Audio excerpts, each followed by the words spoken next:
Hello बच्चों, आज का हम लोग का टॉपिक है reversibility of light and refraction through different medium. तो सबसे पहले हम लोग जानते हैं कि रिवर्सिबिलिटी ऑफ लाइट क्या होता है। रिवर्सिबिलिटी का मतलब अगर कोई लाइट रे जिस पाथ से आता है, मान लीजिए कि ये हमारा एक इंटरफेस है, अगर एक लाइट आ रहा है रेयर मीडियम से डेंसर मीडियम में, ठीक है, रेयर मीडियम से डेंसर मीडियम में आ रहा है, तो जिस पाथ से आएगा फिर उसी पाथ से रिटर्न हो जाएगा। आ रहा है ये रेयर टू डेंसर, फिर डेंसर से रेयर में चला जाए, इस प्रोसेस को हम लोग बोलेंगे रिवर्सिबिलिटी, रिवर्स प्रोसेस। क्लियर है? इसमें हम लोग अलग अलग केस स्टडी करेंगे। दो केस है। केस पहला कह रहा है कि let us consider a light ray passing from rarer medium को बोला air to denser medium glass.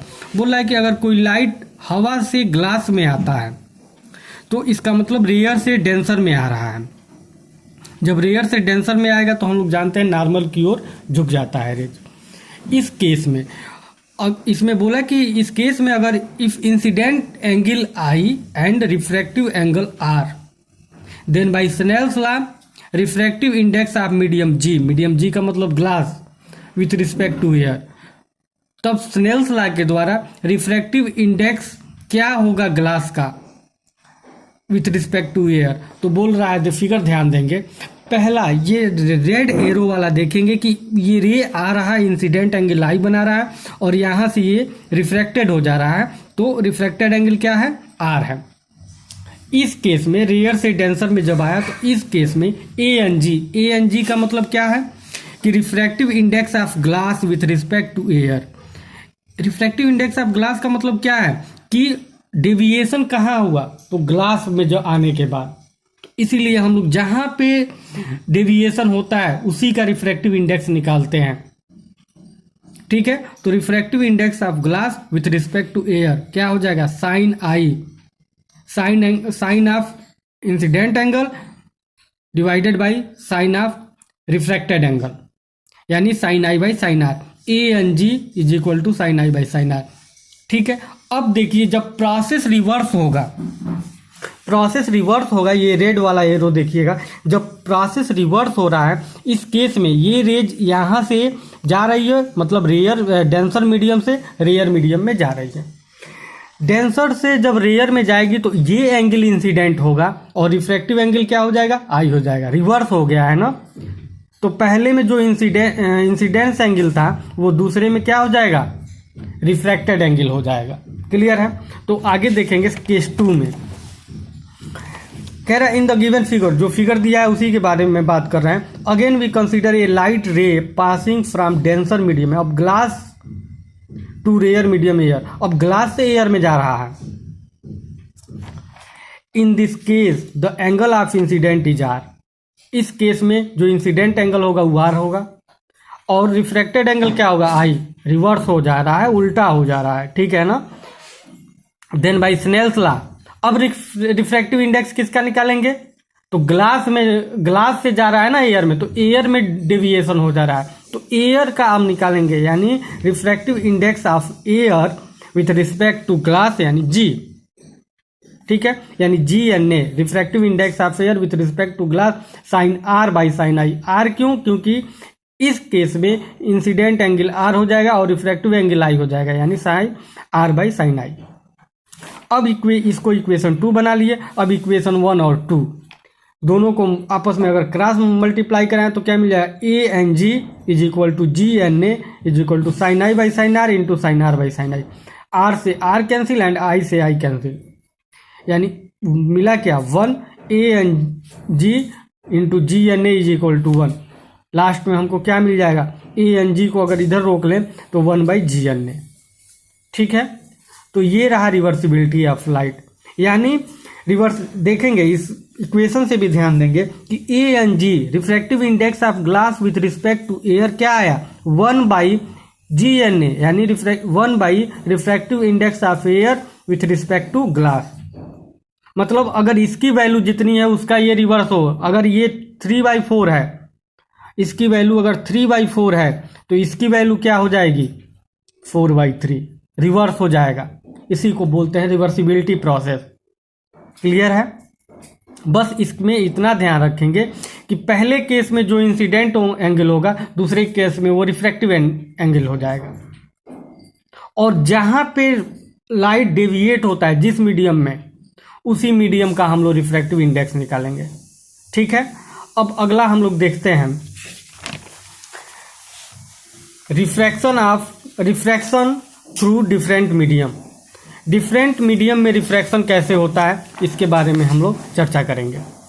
अब जैसे ध्यान देंगे, हम अलग अलग तीन मीडियम ले लिए, मीडियम 1 को मान लिया एयर, मीडियम 2 को मान लिया वाटर और मीडियम 3 को मान लिया ग्लास। और फिर से बाहर जब लाइट निकल गई तो एयर में निकल गई। तीन मीडियम अलग अलग लिए, एयर, वाटर, ग्लास।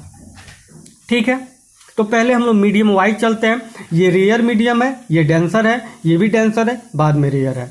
ये एक बात याद रखेंगे कि वाटर और ग्लास में सबसे अधिक डेंसर ग्लास होता है, और एयर और वाटर में जाहिर सी बात है वाटर डेंसर होगा।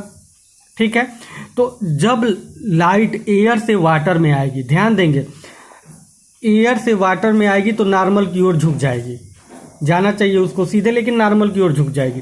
तो इसका एंगल हमने मान लिया I1 इंसिडेंट और रिफ्रैक्टेड एंगल R1। तो स्नेल्स लॉ के द्वारा हम लोग ध्यान देंगे 1 एंड 2 दूसरे में डेविएशन हो रहा है ना, पहले में से आया है रेज और दूसरे में डेविएट हो गया, यानी किसमें डेविएशन हुआ तो दूसरे में। तो रिफ्रैक्टिव इंडेक्स आप किसका निकालेंगे? 2 विथ रिस्पेक्ट टू 1। क्लियर है? अब ध्यान देंगे तो क्या हो जाएगा, sine of incident angle by sine of refracted angle. तो दोनों मीडियम में इंसिडेंट एंगल I1 है और रिफ्रैक्टेड एंगल क्या है? R1। ठीक है, अब ध्यान देंगे दूसरा, अब दूसरे मीडियम से तीसरे मीडियम में, यानी वाटर से ग्लास में आ रहा है। तो जब वाटर से ग्लास में आएगा तो वाटर और ग्लास में रेयर हो जाएगा वाटर और डेंसर हो जाएगा ग्लास। ठीक है, इसमें रेज R1 यहाँ पे क्या हो जाएगा, ये इंसिडेंट एंगल हो जाएगा, ये R1 जो होगा वो इंसिडेंट एंगल हो जाएगा। ठीक है, और जो ये R2 है वो क्या हो जाएगा, रिफ्रैक्टेड एंगल। मीडियम 2 और 3 के लिए ये बात कर रहे हैं कि R1 जो होगा इंसिडेंट एंगल और R2 क्या होगा, रिफ्रैक्टेड एंगल होगा। तो अब ध्यान देंगे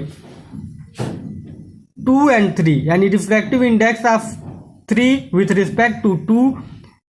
ठीक है, क्या हो जाएगा, sine of incident angle divided by sine of refracted angle. तो इंसिडेंट एंगल क्या होगा इसमें, R1, रिफ्रैक्टेड एंगल क्या होगा, R2। तो हमने क्या लिखा, R1 बाई R2, ये इक्वेशन 2। अब फिर से ध्यान देंगे मीडियम 3 में और फिर एयर में।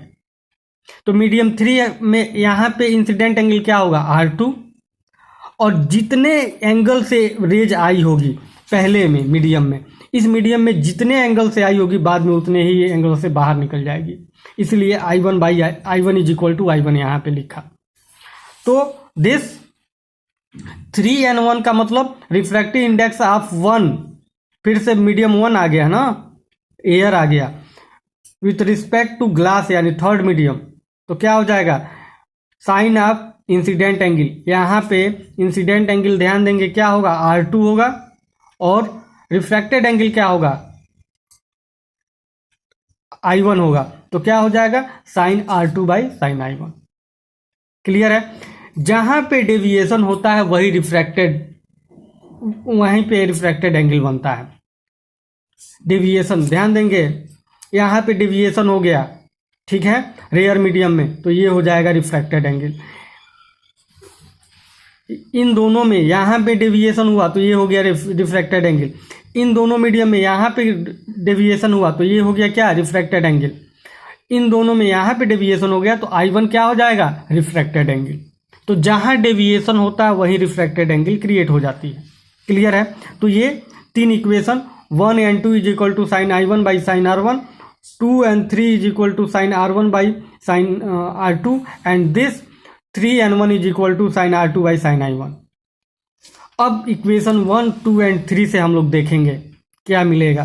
देखा, from equation 1, 2 and 3 we get 1n2 into 2n3 into 3n1 is equal to sine I1 by R1 into sine R1 by R2 into sine R2 by sine I1। सबसे कट जाएगा sign R1 से sign R1, sign R2 से sign R2 और sign I1 से sign I1 cancel हो जाएगा। 1n2 2n3 3n1 is equal to 1। ठीक है, अब देखेंगे, अब हम एक मान लेते हैं मीडियम को, मीडियम 1 को मान लिया एयर, मीडियम 2 को मान लिया वाटर, मीडियम 3 को मान लिया ग्लास। ए माने एयर, डब्ल्यू माने वाटर, जी माने ग्लास। पहले की जगह तो क्या मिल जाएगा, तो मिलेगा A N W, W N G and G N A is equal to 1। अब इस जी एन ए हम लोग रिवर्सिबिलिटी ऑफ लाइट में देखें कि जी एन ए को क्या लिख सकते हैं, जी एन ए को क्या लिख सकते हैं, 1 बाई ए एन जी लिख सकते हैं ना। देखिए इधर हमने नीचे दिया है, जी एन ए को हम लोग लिख सकते हैं 1 बाई ए एन जी। ठीक है, तो A N W into W N G is equal to, इसके जगह पे हमने लिख दिया 1 बाई ए एन जी। अब ये दोनों मल्टीप्लाई में है और ये सबके डिवाइड में ए एन जी है, ये इधर क्रॉस हो जाएगा। तो जब इधर क्रॉस हो जाएगा 1 में, तो ए एन जी में 1 का मल्टीप्लाई होगा तो ए एन जी, बाकी ये दोनों टर्म इधर बचे रहेंगे। A N W and W N G is equal to क्या मिल जाएगा, ए एन जी। अब क्या होगा, अगर हम लोग डब्ल्यू एन जी को रोक लें तो ये मल्टीप्लाई में इधर जाएगा तो डिवाइड में, यानी a n ji is equal divided by a N डब्ल्यू, यानी डब्ल्यू एन जी की वैल्यू क्या मिल जाएगी, a n g divided by a N डब्ल्यू। इसका मतलब क्या है, refractive index of glass with respect to water, और ये क्या है, refractive index of glass with respect to air divided by refractive index of water with respect to air. तो इस पे न्यूमेरिकल आते हैं, ये इंपॉर्टेंट फार्मूला है, इसको तैयार कर लीजिएगा, बाकी अगले वीडियो में देखेंगे। Thank you.